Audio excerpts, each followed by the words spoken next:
चार तरह का अन्न बेकार होता है। पहला, ठोकर लगा हुआ।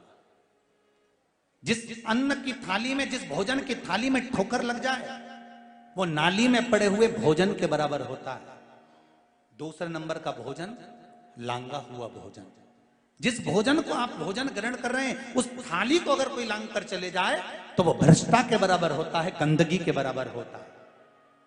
तीसरे नंबर का भोजन, जिस भोजन की थाली में बाल पड़ा हो वो दरिद्रता प्रदान करता है, वो भोजन श्रेष्ठ नहीं होता। चौथे नंबर का भोजन, जिस भोजन की थाली में पति और पत्नी अगर एक ही थाली में भोजन कर रहे हो एक साथ बैठ के तो वो मदिरा के बराबर होता है, वो भोजन भी बेकार होता है। पहले नंबर का भोजन कौन सा है? जम के बोलो जरा। ठोकर लगा हुआ। दूसरे नंबर का लांगा हुआ। तीसरे नंबर का बाल पड़ा हुआ। चौथे नंबर का पति और पत्नी अगर एक ही थाली में साथ बैठकर भोजन कर रहे हैं तो वो मदिरा के तुल्य होता है। हाँ, पति के जीवने के बाद पत्नी उसी थाली में अगर भोजन करती है तो चारों धाम के तीर्थ प्रसाद से भी बड़ा महाप्रसाद है। पर करे क्या? आजकल तो नया फैशन है, सास बिचारी बोल दे कि एक थाली में मत खाओ बैठ के तो बुरा मान जाए जगदम्बा। अब कौन समझाए इनके? पहले दिन से ही सिस्टम गड़बड़ करा है ना। वो बफेट की टेबल लगा दी, दोनों धनी लुगाई के बिठाई दिया। वो ओके मुंडा में गुलाब जामुन ठसा, नहीं के दही बड़ा खिला ले। और बेचारा डोकरा डोकरी बाजू में बैठा बैठा यूं मुस्कुराए,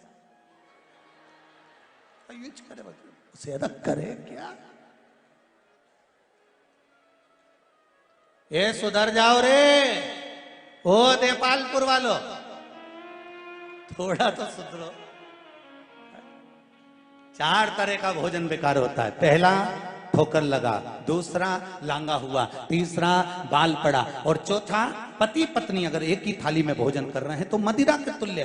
पति के जीवने के बाद पत्नी उस थाली में अगर भोजन करती है तो चारों तीर्थों के प्रसाद से बड़ा महाप्रसाद बन जाता है।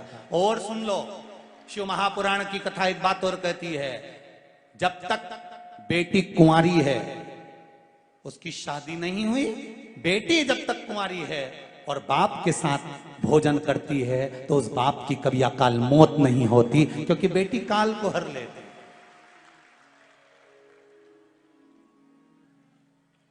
बेटी अगर कुंवारी है तो वह अपने पिता के साथ बैठकर भोजन करे।